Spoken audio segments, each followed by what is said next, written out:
తెలుగు శ్రోతలందరికీ నమస్కారం అండి. మన అలనాటి కథలు ఎవర్ గ్రీన్ స్టోరీస్ ఛానల్‌కి మీ అందరికీ స్వాగతం.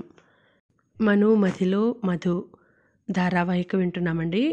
రాసిన వారు రేణుక గారు. ఇక ఆలస్యం చేయకుండా మనం కథలోకి వెళ్ళిపోదామండి. వీడియో చూసిన వెంటనే లైక్ చేసి షేర్ చేసి తప్పకుండా సబ్స్క్రైబ్ చేసుకోండి. మన ఛానల్ని బెల్ ఐకాన్ యాక్టివేట్ చేసుకోండి. మను గుండెల మీద తల వాల్చి ఉన్న జాహ్నవికి ఓవైపు కిరణ్ మాటలు గుర్తుకు వస్తూ ఉన్నప్పటికీ ఓవైపు మనోజ్ మాటలు స్వాంతననిస్తూ బాధను మర్చిపోయేలా చేస్తున్నాయి. కిరణ్ ఎలాంటి వాడో తెలిసి కూడా తను ఎందుకు ఇలా ప్రవర్తిస్తోంది? మనోజ్ను అనుమానించడం అంటే తనను తాను అనుమానించుకున్నట్లే కదూ. మనోజ్ తనకు తెలియకుండా ఎలాంటి తప్పు చేయడు. తను అడిగినా మనోజ్ను అవమానించడమే అవుతుంది. అడగకూడదు.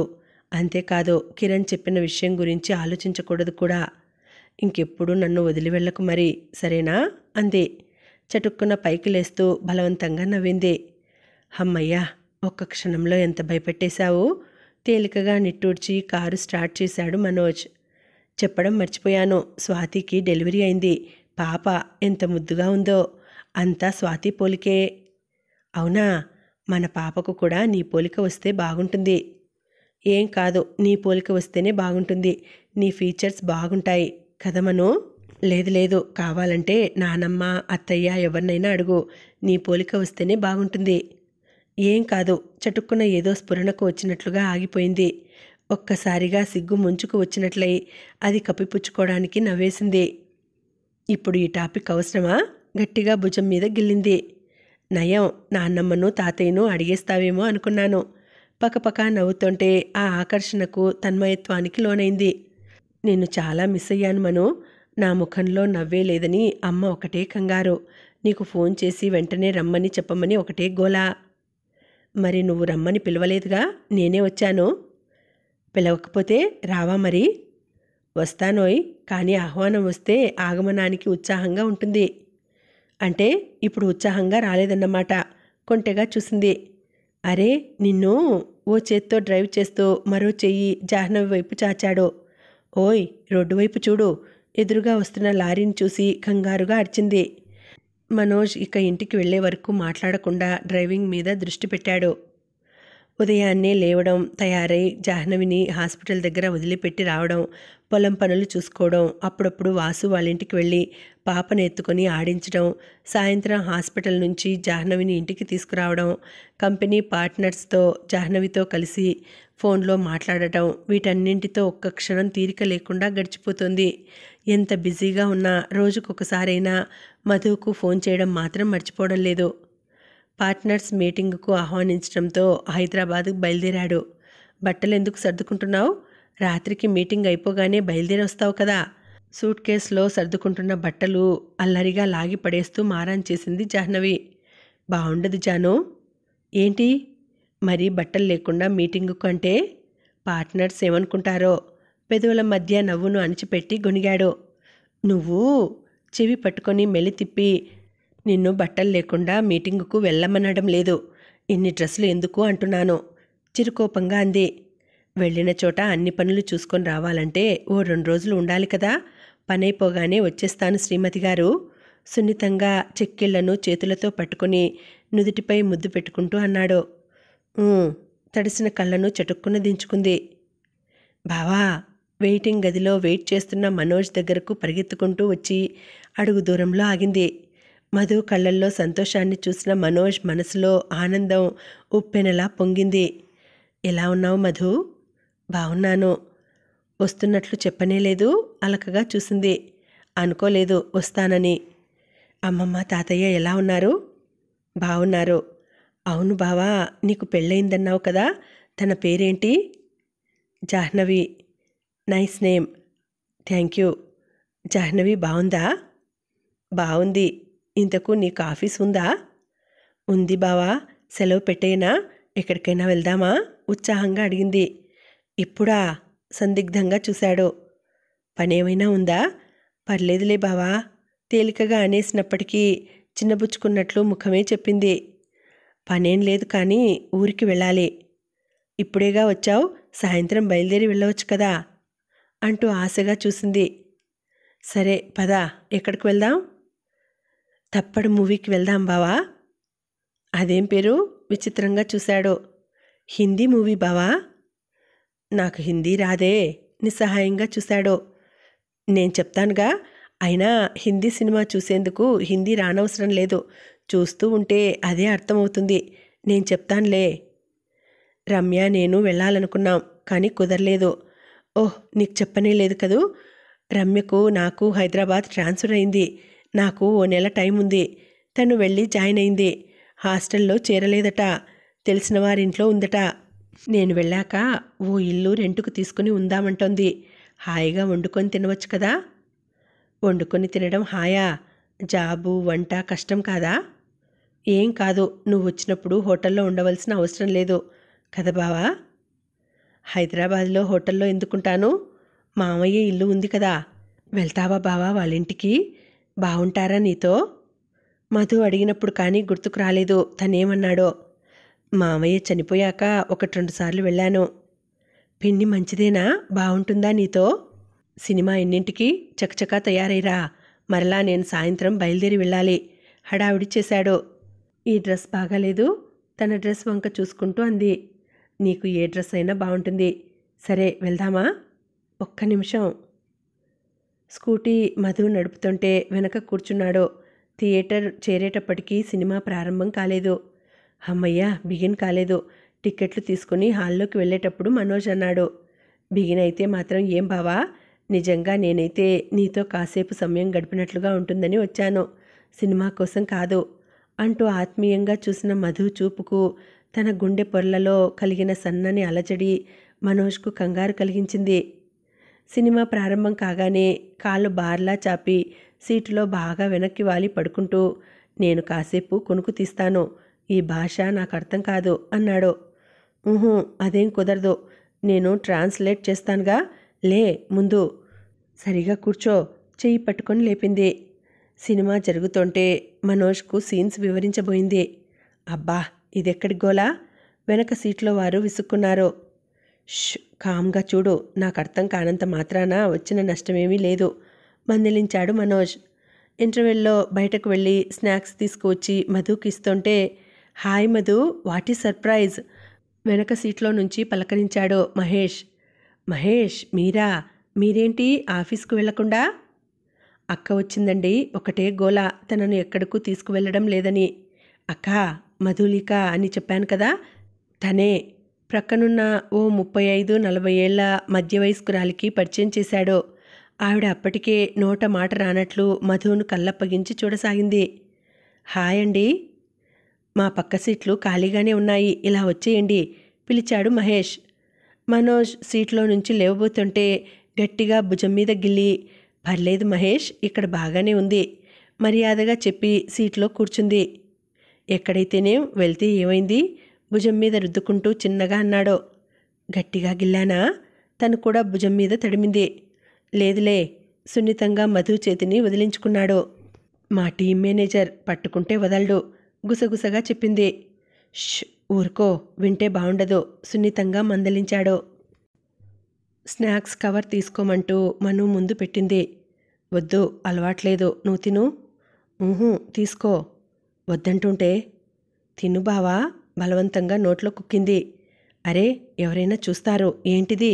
ఇబ్బందిగా చుట్టూ చూస్తూనే మింగాడు.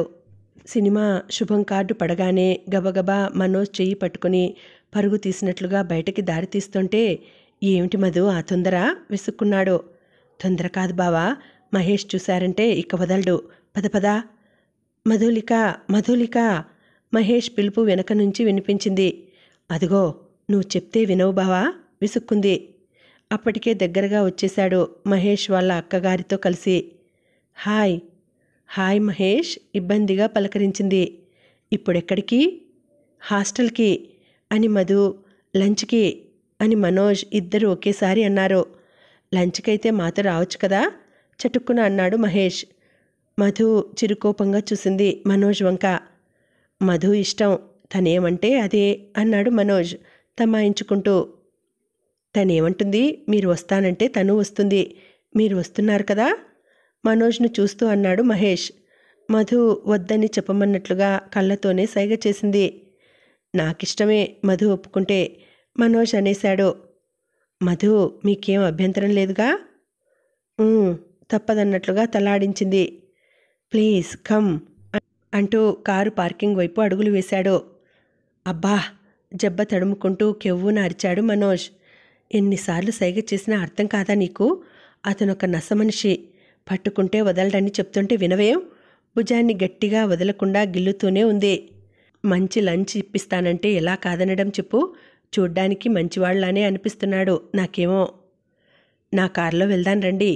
గేటు బయటకు స్కూటీలో రాగానే తన కారు తీసుకువచ్చి ఆపుతూ పిలిచాడు. మరి స్కూటీ? అన్నాడు మనోజ్. మీరు స్కూటీలో రండి మనోజ్ గారు, మధు నా కారులో వస్తుంది అన్నాడు.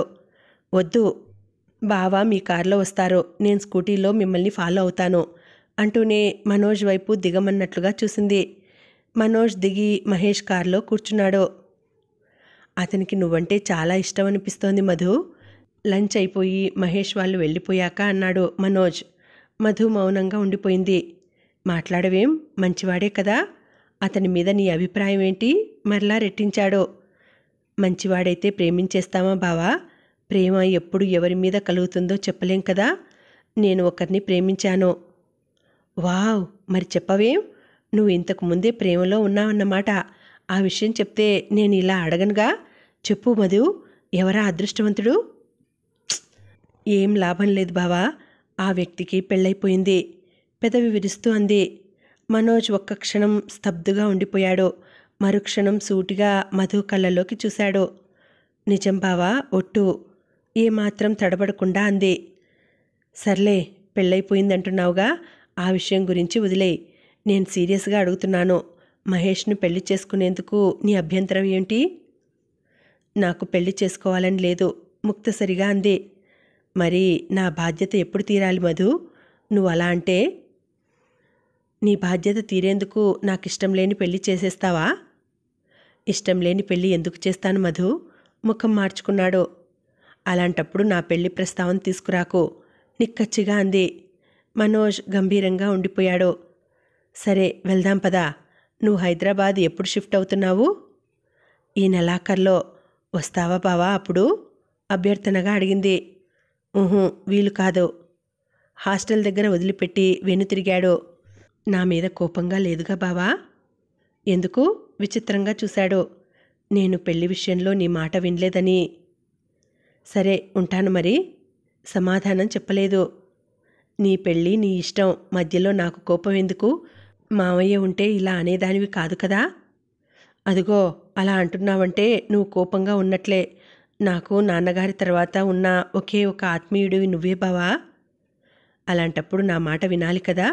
మహేష్ అంటే ఇష్టపడకపోతే మరో సంబంధం, అంతేకాని పెళ్లి చేసుకోవాలని లేదంటే ఎలా? కాస్త ఘాటుగానే అన్నాడు.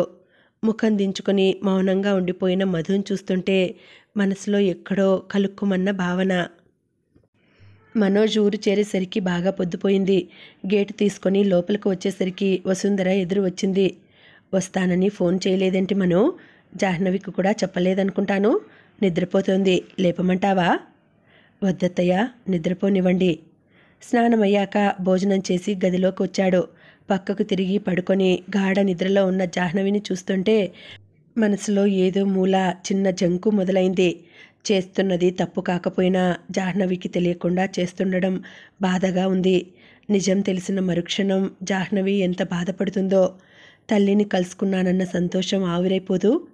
మెల్లగా బెడ్ మీద కాస్త దూరంగా పక్కకు తిరిగి పడుకొని జాహ్నవి వైపే చూడసాగాడు. బాగా అలసిపోయి ఉన్నాడేమో. కళ్ళు మూతలు పడి క్షణాల్లో గాఢ నిద్రలోకి జారుకున్నాడు. చెవి దగ్గర ఏదో జరజరా పాకినట్లుగా అనిపించి కళ్ళు తెరవకుండానే గబుక్కున చెవి దగ్గరకు చెయ్యి పోనిచ్చి చేతికి అంది వచ్చినది గట్టిగా పట్టుకుని విసిరివేయబోతూ కెవ్వుమన్న అరుపు విని హఠాత్తుగా మెలకువలోకి వచ్చాడు. కళ్ళు తెరిచేసరికి జడను మొదట్లో పట్టుకుని విలవిల్లాడుతున్న జాహ్నవి కనిపించింది. తన చేతిలో జాహ్నవి జడ చివర ఉంది. ఏ పురుగు అనుకొని విసిరివేయబోతున్నవాడల్లా ఆగిపోయి పెద్దగా నవ్వేశాడు. నన్ను నిద్ర లేపేందుకు జడ ఆయుధంగా ఉపయోగించావా? నోరు పెదవులు ఉన్నది తినేందుకే అనుకున్నారా డాక్టర్ గారు? కొంటెగా నవ్వాడు. ఈ మాటలకేం తక్కువ లేదు. ఎప్పుడొచ్చావు? భోజనం చేశావా? నన్నెందుకు లేపలేదు? అసలు ఫోన్ చేసినప్పుడు కూడా వస్తానని చెప్పలేదు. ఎందుకు? తగాదాకు దిగింది. సర్ప్రైజ్ చేయాలని వచ్చిన భర్తను చూసి సంతోషపడాలి కానీ ఇలా గొడవ పెట్టుకుంటారా ఎవరైనా? సర్ప్రైజ్ చేయాలనుకున్నవాడివి నన్ను లేపాలిగా, అలా సైలెంట్గా పడుకుంటారా? ఆహా, నాకు తెలియదులే సన్నగా నవ్వాడు. వెంటనే వచ్చేస్తానన్నావు. మామయ్య పార్ట్నర్స్ ఏ విషయాన్ని ఓ పట్టానా వగదిగనివ్వరు కదా అన్నాడు మృదువుగా. మన భాగం అమ్మేద్దామనుకున్నాం కదా, మాట్లాడావా? చూస్తాను మధు, కొన్నాళ్ళు ఎలాగోలా మేనేజ్ చేద్దాం, తర్వాత వీలు కాకపోతే అమ్మేద్దాం. అదిగో మరలా మధు అంటున్నావు. బుంగమూతి పెట్టింది. మనోజ్ ముఖం వెలవెలబోయింది. తప్పు చేసినట్లుగా చూసి కళ్ళు దించుకున్నాడు. అయ్యో మను, మరి ఆ ముఖం ఏంటి అలా పెట్టావు? సర్లే, నీ ఇష్టం వచ్చినట్లు పిలువు. అమ్మ కూడా అప్పుడప్పుడు అలాగే పిలుస్తోంది. అమ్మమ్మ తాతయ్యలకైతే జాను అని పిలవడం చాలా కష్టంగా ఉంది. వారందరి విషయంలో సర్దుకుపోతున్నాను. నిన్ను మాత్రమే శాసించడమేంటి? కానీ నేను ముందు నీ జానుని, తర్వాతే నీ మధును, సరేనా? తన 2 చెంపలను చేతిలోకి తీసుకొని కళ్ళల్లోకి కళ్ళు పెట్టి చూస్తూ మెల్లని స్వరంతో చెప్తున్న జాహ్నవిని చూసి విపరీతంగా కదిలిపోయాడు మనోజ్. గబుక్కున్న జాహ్నవి ఒడిలో ముఖం దాచుకుని నడుం చుట్టూ చేతులు బిగించి చిన్న పిల్లాడిలా పడుకున్న మనోజ్ను చూసి 4 రోజులు దూరంగా ఉన్నందుకేనా ఈ బాధంతా? ఆత్మీయంగా జుట్టు సవరించింది. బలవంతంగా ఒడిలో బోర్లా పడుకొని ఉన్న మనోజ్ తలను పైకెత్తి ఎర్రగా ఉన్న కళ్ళను చూసి బెంబేలు పడిపోయింది. ఏమైంది మను, ఎందుకలా ఉన్నావు? పార్ట్నర్స్తో ఏమైనా గొడవ పడ్డావా? ఆందోళనగా అడిగింది. లేదు లేదు, అలాంటిదేం లేదు. ఎందుకో బెంగగా అనిపించింది అంతే. ఈసారి హైదరాబాద్ వెళ్ళవలసి వస్తే నేను కూడా వస్తాను, సరేనా అంది. అలాగే. ఆదివారం కావడంతో తీరికగా మనోజ్ బట్టలు బకెట్లో సర్ఫ్ నీటిలో నానబెడుతున్న కాంతమ్మకు సహాయం చేయసాగింది జాహ్నవి. జేబుల్లో డబ్బులేమన్నా ఉంటాయేమో చూసి నీళ్ళల్లో పెట్టాలమ్మా కాంతమ్మ అంటుంటే మనోజ్ ప్యాంటు షర్టు జేబులు చెక్ చేయసాగింది. చేతికి తగిలిన కాగితాలను అవసరమైన కాగితాలేమో అని చూసింది. ఫ్లైట్ టికెట్, ఎక్కడికి వెళ్ళాడబ్బా అనుకుంటూ చూసింది. హైదరాబాద్ టు వైజాగ్. టికెట్తో పాటు చేతికి వచ్చిన బిల్ చూసింది. లేడీస్ టాప్స్ లెగ్గిన్స్ తీసుకున్న బిల్ అది. తనకేమైనా తెచ్చాడా? మరి ఇవ్వలేదు. అసలు వైజాగ్ ఎందుకు వెళ్ళాడు? హఠాత్తుగా కిరణ్ మాటలు గుర్తుకు వచ్చాయి.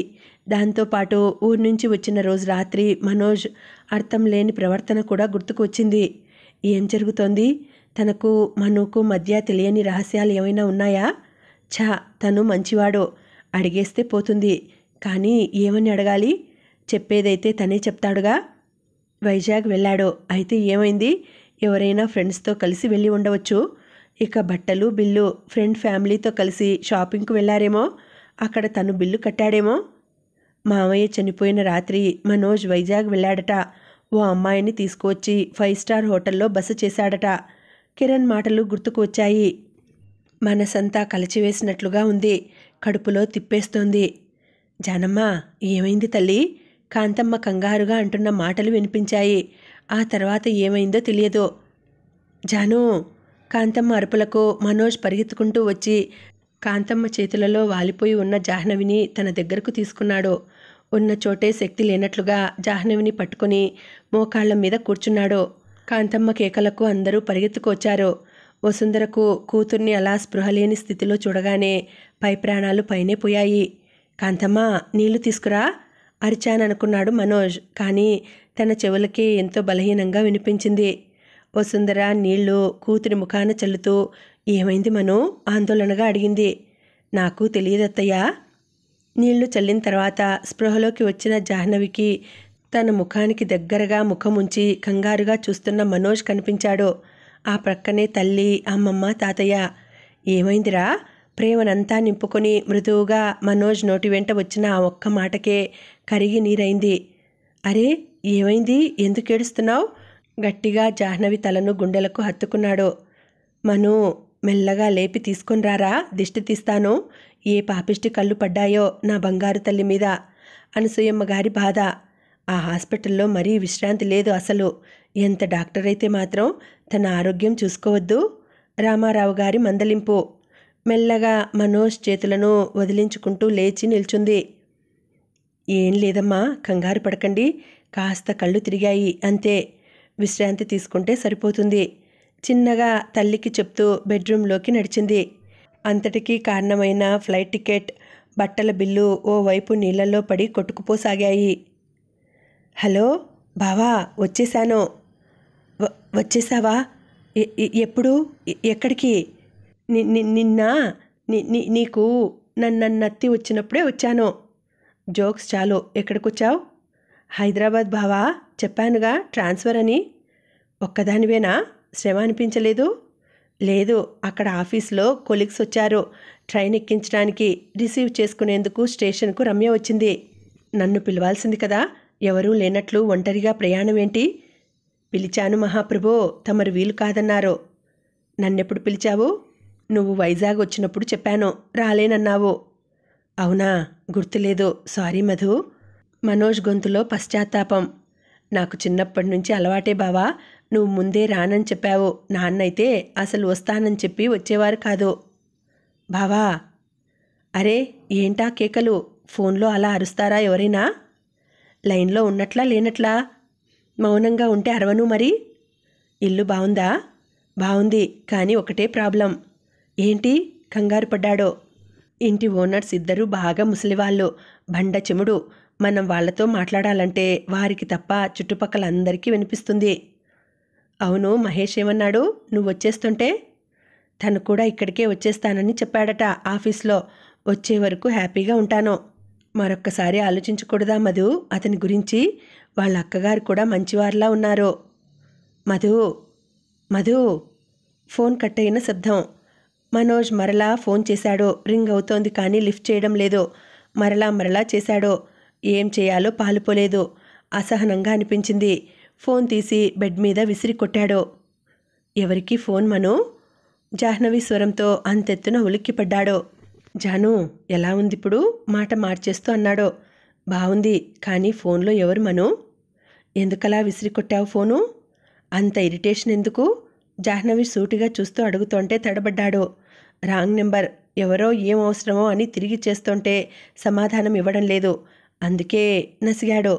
తను చెప్పిన సమాధానం తనకే నమ్మదగినదిగా అనిపించకపోవడంతో జాహ్నవి ఎలా నమ్ముతుంది అనుకుంటూ దిండు క్రింద ఉన్న వారపత్రిక చేతిలోకి తీసుకున్నాడు. బెడ్ మీద అటు తిరిగి పడుకున్న జాహ్నవి మెదడును అనుమానభూతం తొలిచివేయసాగింది. మాట్లాడి మనసులో ఉన్న అనుమానాన్ని నివృత్తి చేసుకోవాలని ఉన్నా తన అనుమానం నిజం కాదు అని రుజువైతే మను ఎంత అవమానంగా భావిస్తాడో అని ఓ పక్క భయం.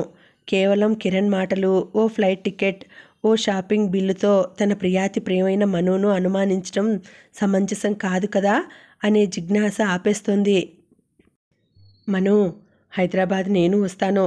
మనోజ్ పార్ట్నర్స్తో మీటింగుకు బయలుదేరాలని బట్టలు సూట్ కేసులో సర్దుకుంటూ ఉండగా జాహ్నవి సడన్గా అంది. అలాగే. మరి హాస్పిటల్ పేషెంట్లను ఏం చేస్తావు అడిగాడు మనోజ్. 2 రోజులేగా. తల దించుకొని మౌనంగా ఉండిపోయిన జాహ్నవి దగ్గరగా వచ్చి చుబుకాన్ని చేతితో సున్నితంగా పైకెత్తి సూటిగా చూశాడు. జాహ్నవి కళ్ళల్లో బాధ స్పష్టంగా కనిపించింది. ఏమైంది జాను? ఏం లేదు. నిజమే, హాస్పిటల్లో ట్యూబెక్టమీ ఆపరేషన్స్ జరుగుతున్నాయి. నేను రావడం వీలు పడదు కూడా. వెళ్ళిరామను, మీటింగ్ అయిపోగానే వచ్చేయాల్సుమా అర్థింపుగా అంది. అలాగే. హాస్పిటల్ నుంచి ఇంటికి వచ్చిన జాహ్నవికి వరండాలోనే వాసు, స్వాతి, పాప కనిపించారు. హాయ్, సర్ప్రైజింగ్ అంటూనే చకచకా కాళ్ళు చేతులు కడుక్కొని బట్టలు మార్చుకొని వచ్చి పాపను ఎత్తుకుంది. ఎలా ఉన్నావు స్వాతి? పాపతో జాబ్ కష్టంగా లేదు? స్వాతికి ఏలూరు ట్రాన్స్ఫర్ కావడంతో వాసు కూడా వెళ్ళి అక్కడే ఇల్లు తీసుకుని ఉండడంతో స్నేహితురాలిని వదిలి ఉన్న జాహ్నవికి ఒక్కసారిగా వారి రాక చెప్పలేని సంతోషాన్నిచ్చింది. మీ ఫ్రెండ్ మిమ్మల్ని బాగా మిస్ అవుతోంది జాహ్నవి. నేను అమ్మను మా దగ్గరకు తీసుకువెళ్లాలని వస్తుంటే తను కూడా మిమ్మల్ని చూడాలని బయలుదేరింది. వాసు చెప్పాడు. పాపను ఎత్తుకుని ఉన్న జాహ్నవి మరో చేత్తో ఆప్యాయంగా స్వాతిని దగ్గరకు తీసుకుంది. నిజం జాహ్నవి, అక్కడ అన్నీ బాగున్నా నువ్వు దగ్గర లేవని చాలా బాధగా ఉంది. స్వాతి కళ్ళల్లో నీళ్లు తిరిగాయి. ఫ్రెండ్షిప్ అంటే మీదే జాహ్నవి గారు. మావాడు ఉన్నాడు, అస్సలు ఫోన్ కూడా చేయడం లేదు. నేను మాట్లాడినా ఆంటీ ముట్టనట్లు మాట్లాడుతున్నాడు. వాసు ఫిర్యాదు చేశాడు. అయ్యో లేదండి, మను ఎప్పుడూ మీ గురించే మాట్లాడుతూ ఉంటాడు. 2 రోజులకోసారి ఆంటీని చూసి వస్తుంటాడు. జాహ్నవి నొచ్చుకున్నట్లుగా అంది. చూసావా స్వాతి ఎలా వెనకేసుకొస్తుందో వాళ్ళాయనను. భార్యాభర్తలంటే అలా ఉండాలి. నువ్వు ఉన్నావు. ఎందుకు అమ్మతో కలిసి నా మీదకు దండయాత్రకు దిగుతుంటావు అంటూ. ఇంతకు మా వాడేడండి, పొలం నుంచి రాలేదా? లేదండి, హైదరాబాద్ వెళ్ళారు. ఇవాళో రేపో వస్తారు. మేరీ పెళ్ళికి రావు, నీకు ఇన్విటేషన్ పంపించానని చెప్పింది. ఇద్దరినీ కలిసి రమ్మని మరీ చెప్పింది. ఈ రాత్రికే బయలుదేరాలి. రేపు ఉదయమే పెళ్ళి. పాపను అత్తయ్య దగ్గర వదిలి వెళ్ళాలనుకుంటున్నాం. వస్తావుగా అంది స్వాతి. మను లేకపోవడంతో ఒక్కదాన్నే ఎలా వెళ్ళడమని ఆగిపోయాను స్వాతి. మనుకు ఫోన్ చేసి చెప్పాలనుకుంటున్నాను. హైదరాబాద్లోనే కదా, అలా వెళ్ళి కనిపించి రమ్మని. సుమంత్, నువ్వు, మేరీ ముగ్గురు ఒకేసారి ట్రాన్స్ఫర్ అయి వెళ్ళిపోవడంతో హాస్పిటల్లో నాకు ఉత్సాహంగానే ఉండడం లేదు స్వాతి. ఇప్పుడు కొత్తగా వచ్చిన డాక్టర్ కానీ నర్సులు కానీ డ్యూటీ పరంగా బాగానే ఉన్నారు, కానీ మీలా కలిసిపోవడం లేదు. ఏమో నేనే కలవలేకపోతున్నానో తెలియడం లేదు. జాహ్నవి కాస్త నిరాశగా అంది. నేను అంతే జాను, అక్కడ డ్యూటీ ఈజ్ డ్యూటీ అన్నట్లుగా ఉంటున్నాను. ఇంతకు మేరీ పెళ్లి మాటేంటి, మీరు వస్తున్నారా లేదా? వాసు అడిగాడు. పెళ్ళికి 4 గంటల టైం ఉంది. నేరుగా ఇంటికి వెళ్ళిపోదాం. కాసేపు రెస్ట్ తీసుకొని చర్చికి వెళ్దాం. మనోజ్ కూడా మనల్ని చూసి సర్ప్రైజ్ కావాలి అన్నాడు వాసు. నిజంగానే జాహ్నవి మనసులో కూడా అదే ఉంది. మనోజ్ వెళ్ళి 4 రోజులైంది. ఫోన్లో రోజుకు 2 సార్లు మాట్లాడుతూనే ఉన్నా మనసులో మాత్రం ఏదో వెలితి. సడన్గా తను హైదరాబాద్లో ప్రత్యక్షం అవుతుందని తెలియని మనోజ్ ఎలా ఫీల్ అవుతాడో. పరిగెత్తుకుంటూ వచ్చి హత్తుకుంటాడేమో. జాహ్నవి పెదవుల మీద చిరునవ్వు మొగ్గలేసింది. ఇల్లు చేరేసరికి ఉదయం 6 గంటలైంది. గేటు దగ్గర వాచ్మెన్ పరిగెత్తుకుంటూ వచ్చి గేట్ తీశాడు. మొక్కలకు నీళ్లు పడుతూ ఉన్న రాజయ్య నీళ్ల పైపు పక్కన పడేసి, ఎన్నాళ్ళైందమ్మా మిమ్మల్ని చూసి, మాట మాత్రం చెప్పలేదేమిటమ్మా వస్తానని అంటూ హడావిడి పడిపోయాడు. అయ్యగారు నిద్రపోతున్నారా అడిగింది జాహ్నవి. అవునమ్మా, లేపమంటారా? గబగబా వెళ్ళబోయాడు. వద్దు నేను లేపుతాను ఆపింది. హాల్లోకి వెళ్ళగానే రంగనాథ్ గారి నిలువెత్తు చిత్రపటం దర్శనమిచ్చింది. ఒక్క క్షణం తండ్రి ఫోటో వైపు చూస్తూ ఉండిపోయింది. వాసు, స్వాతి కూడా ఆయనను జ్ఞప్తికి తెచ్చుకున్నారు. వాళ్ళిద్దరికీ గది చూపించి గౌరీని కాఫీ పెట్టమని చెప్పింది. ఇంత పెద్ద ఇల్లు అద్దెకు ఇస్తే చాలా డబ్బు వస్తుంది కదే, మీరెవ్వరూ లేకుండా పని మనుషులు, వాచ్మెన్ ఇదంతా వృథా కదా స్వాతి అంది. నిజమే, కానీ ఎన్నో సంవత్సరాలుగా ఉన్న పనివాళ్ళు వారు. ఎందుకో మనుకు అలా వారిని మాన్పించడం ఇష్టం లేదు. దానికి తోడు ఇక్కడ కంపెనీలో భాగస్వాములుగా ఉన్నంత వరకు అప్పుడప్పుడు వస్తూ పోతూ ఉండాలి. అందుకే ఇల్లు ఉంచుకున్నాం. మీరు కాఫీ తాగి కాసేపు రెస్ట్ తీసుకోండి. నేను పైకి వెళ్ళి మనును సర్ప్రైజ్ చేస్తాను. మెట్లెక్కి పైకి వెళ్ళి శబ్దం రాకుండా మెల్లగా అడుగులు వేస్తూ వెళ్ళి పడక గది తలుపు తీసింది. మంచానికి అడ్డంగా పడుకొని ఉన్న మనోజ్ను చూసి ఒక్క క్షణం ఆశ్చర్యంగా నిల్చుండిపోయింది. షూస్ బెడ్ దగ్గరగా పడి ఉన్నాయి. కాళ్ల సాక్సులు కూడా విప్పలేదు.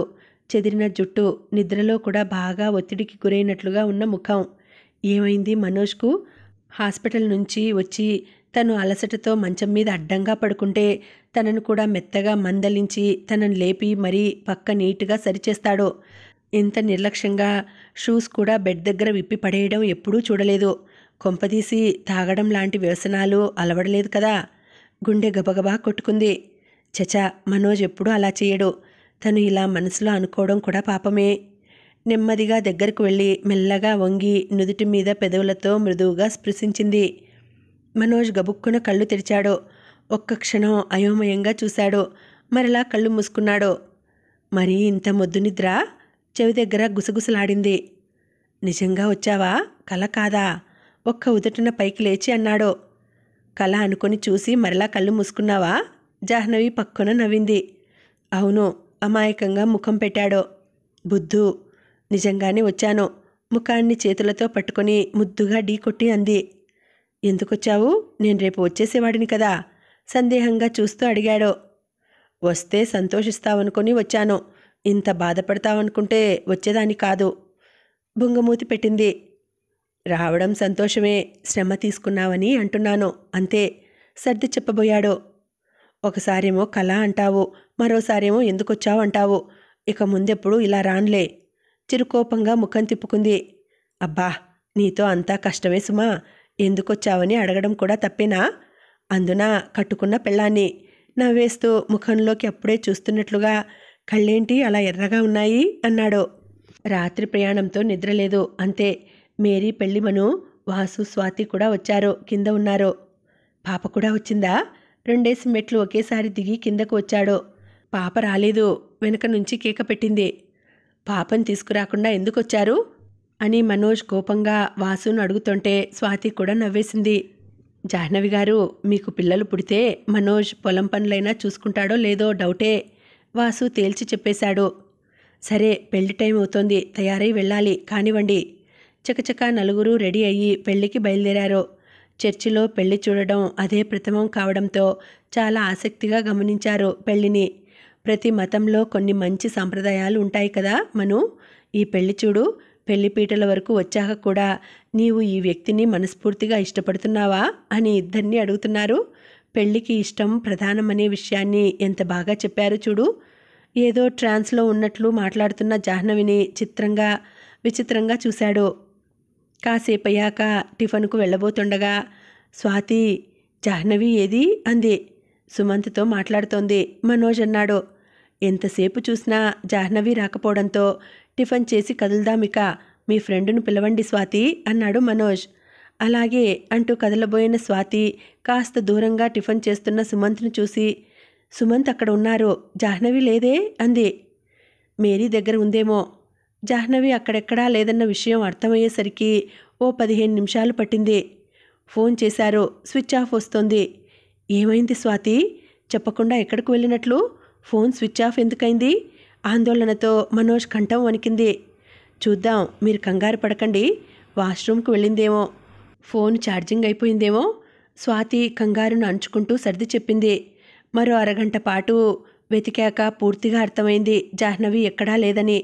ఒకసారి ఇంటికి వెళ్ళి చూద్దామా అని వాసు అయోమయంగా నిల్చుండిపోయిన మనోజ్ భుజాల చుట్టూ చెయ్యి వేసి నడిపించి కారు దగ్గరకు తీసుకువెళ్ళాడు. మనోజ్ డ్రైవింగ్ చేసే పరిస్థితిలో లేడని అర్థం చేసుకున్న వాసు తనే కారు డ్రైవ్ చేశాడు. ఇంటికి వెళ్ళగానే వాచ్మెన్ గేటు తీయకముందే ఒక్క ఉదటున వేగంగా కారు దిగిన మనోజ్ గేటు తీసుకుని లోపలకు పరుగు తీశాడు. హాల్లో నుంచే జాను జాను పెద్దగా అరిచాడు. అమ్మగారు మీతోనే వచ్చారు కదయ్యా? రాజయ్య ఆశ్చర్యంగా చూశాడు. మనోజ్కు జాహ్నవి ఇంటికి రాలేదన్న విషయం అర్థమైపోయింది. నీరసంగా తల పట్టుకొని సోఫాలో కూలబడ్డాడు.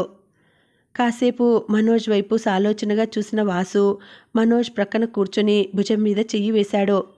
మనోజ్, ఇలా అడుగుతున్నానని ఏమీ అనుకోకు, మీ మధ్య ఏమైనా మనస్పర్ధలున్నాయా?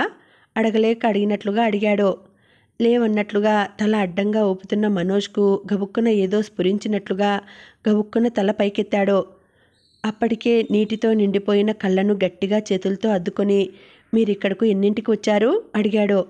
6 గంటలకు వచ్చాం. మమ్మల్ని క్రింద గదిలో ఓ 2 గంటలు రెస్ట్ తీసుకోమని చెప్పి జాహ్నవి నీ దగ్గరకు వచ్చింది. మరి జాహ్నవి తనను నిద్ర లేపేసరికి 8 గంటలైంది. ఈ 2 గంటలు ఏం చేస్తున్నట్లు? ఏదో అర్థమయ్యి కానట్లుగా ఉంది. చటుక్కున లేచి మెట్లెక్కి పరుగు తీశాడు. రంగనాథ్ గారి గదిలోకి వెళ్ళాడు. వారగా మూసి ఉన్న బీరువా తలుపు ఏదో చెప్తున్నట్లు అనిపించింది. తలుపు తీయగానే ఎదురుగా కనిపించిన కాగితాలను చూశాడు. మామయ్య మధుకు ఇవ్వమని తన పేరున రాసిన ఆస్తి కాగితాలు, తనకు చదవమని చెప్పిన మామయ్య డైరీలో బయటకు కనపడుతున్న ఓ ఉత్తరం అనిపించే చిన్న కాగితం. వణుకుతున్న చేతులతో ఆ కాగితాన్ని తీశాడు. మడతలు విప్పేందుకు కూడా శక్తి చాలుతున్నట్లు అనిపించలేదు. మను, నేను వెళ్ళిపోతున్నాను. నా కోసం వెతకాలని ప్రయత్నించవద్దు, ఎదురు చూడవద్దు. జాహ్నవి. అంతే, ఉత్తరంలో ఇంకేమీ లేదు. కళ్ళకు అక్షరాలు కనిపించడం మానేశాయి. కళ్ళు ఆర్పి మరలా తెరిచాడు. కన్నీరు చెంపల మీదకు కారడంతో మరలా అక్షరాలు కనిపించసాగాయి. లెటర్ను తిప్పి చూశాడు. ఏమీ లేదు. మరలా అదే చదువుకున్నాడు. జాహ్నవి రాసిన మొదటి ఉత్తరం. అంత ప్రేమను కురిపించిన అమ్మాయి ఉత్తరం ఇంత నిస్తేజంగా ఉంటుందా? మను, జాహ్నవి అంతేనా? మనుకు జాహ్నవి ఏమీ కాదా? లేదా జాహ్నవికి మనుకు మధ్య ఏ అనుబంధం కానీ బంధం కానీ లేదా? భుజం మీద చెయ్యి పడేసరికి తల పైకెత్తి చూశాడు. వాసు జాలిగా చూస్తూ ఉత్తరం అందించబోయాడు. చదివాను అన్నాడు వాసు. అసలేం జరిగింది? ప్రక్కనే ఉన్న స్వాతి కళ్ళ నిండా బాధో భయమో అర్థం కాని భావన. తెలియదు. తల అడ్డంగా ఊపాడు మనోజ్. ముఖంలో అంతకు మించి ఏమీ చెప్పలేని నిస్సహాయత్వం చూసేవాళ్ల మనసును కదిలించి వేస్తోంది. నీకు తెలియకపోవడమేమిట్రా? అసలేం జరిగింది? అడిగేందుకు తన వాళ్ళెవరూ లేరనే ధైర్యమా? కాస్త కటువుగా అన్నాడు వాసు. ఆ మాటకు అదిరిపడ్డాడు మనోజ్. ఇంకా ఉందండి, కథ కొనసాగుతుంది. మళ్ళీ వచ్చే వీడియోలో తర్వాతి భాగం వినేద్దామండి. అంతవరకు సెలవు. నమస్తే.